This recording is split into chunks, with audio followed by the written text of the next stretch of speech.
हिंदी साहित्य द्वितीय वर्ष के विद्यार्थियों, हम घनानंद के पदों का अध्ययन कर रहे हैं। पहले पद का हम अध्ययन कर चुके हैं।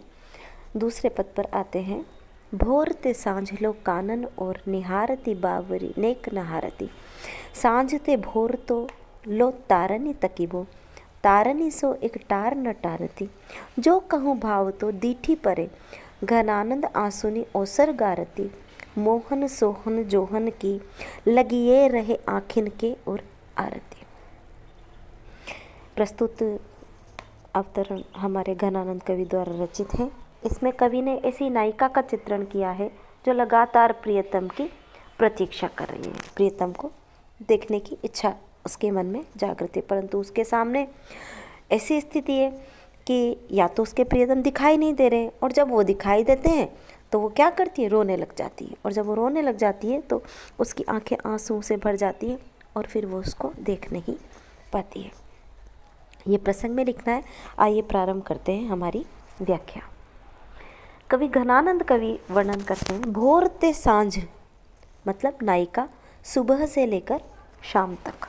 भोर मतलब सुबह, सुबह से लेकर शाम तक कानन और निहारती, जंगल की तरफ निहारती रहती है। बावरी नेक नहारती, और कितनी बावली है वो नायिका। नेक मतलब एक पल के लिए भी वो हारती नहीं है, लगातार देखती रहती है, तभी तो वो थकती नहीं है, हारती नहीं है। सांझ ते भोर लो, और शाम से लेकर सुबह तक तारनी तकीबो, तारों को तकती रहती है। तारनी सो एक तार न टारती, और उन तारों को तकती रहती है, गिनती रहती है। एक तार लगातार एक नज़र से उनको देखती रहती, न टारती, एक एक करके उनको देखती रहती है, टालती भी नहीं है। न टारती मतलब टालती भी नहीं है, उनको गिनती रहती है। जो कछु भाव तो दीठी परे, घनानंद जो कछु भाव तो, और जो कभी उसका मन भावन, भाव तो मतलब मन भावन, दीठी परे घनानंद, घनानंद अर्थात श्री कृष्ण, उसके मन को भाने वाले श्री कृष्ण पर दीठी परे यदि उसकी दृष्टि पड़ जाती है। आंसुनी औसर गारती, तो उसकी आंखें आंसुओं से भर जाती है। गारती मतलब लगातार अश्रुपात होते रहते हैं। आंखें आंसुओं से भर जाती है और लगातार उसकी आंखें अश्रुपात करती रहती।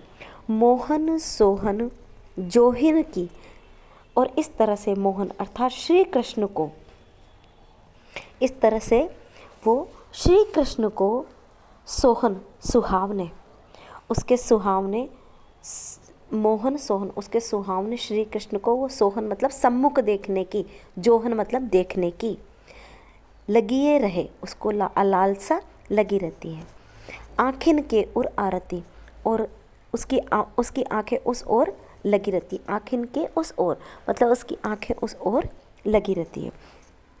तो आप विशेष में लिखेंगे कि किस तरह से नायिका की विरह दशा का वर्णन किया गया है कि आंसुओं के साथ में वो उस क्षण को भी खो देती है जिस क्षण में उसके प्रियतम उसको दिखाई देते हैं। अगला पद, तीसरे पद की ओर हम आगे बढ़ते हैं।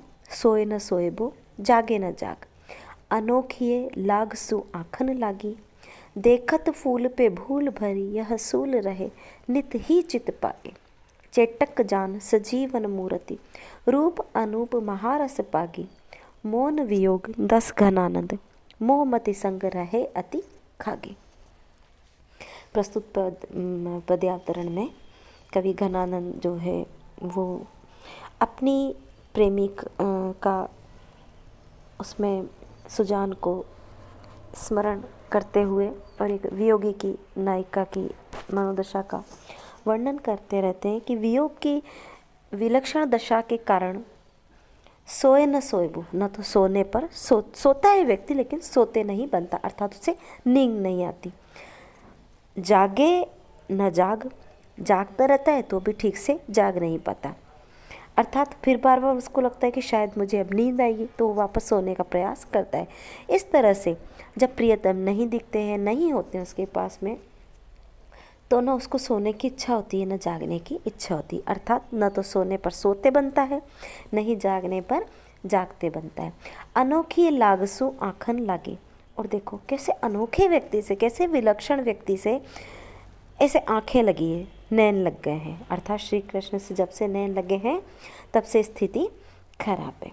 देखत फूल पे भूल भरी, और जब जब भी उन बिस्तरों पर वो फूलों को देखती है तो भूल भरी, तो उसे श्री कृष्ण की याद आ जाती है। सूल रहे नित ही चित पागी, और वो नायिका जो है उसको चित पागी अर्थात प्रत्येक पल उसको वह जो फूल हैं वो शूल के समान दिखाई देते हैं, वो शूल के समान चुभते हैं।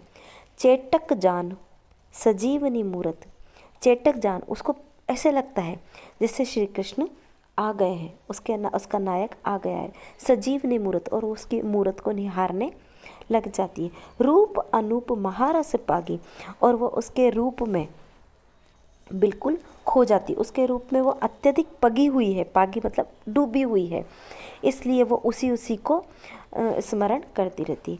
मौन वियोग दस घन आनंद, घनानंद कवि कहते हैं ये कैसी वियोग, मौन वियोग, ये कैसी वियोग की अवस्था है जिसमें उसको बोला भी नहीं जा रहा है।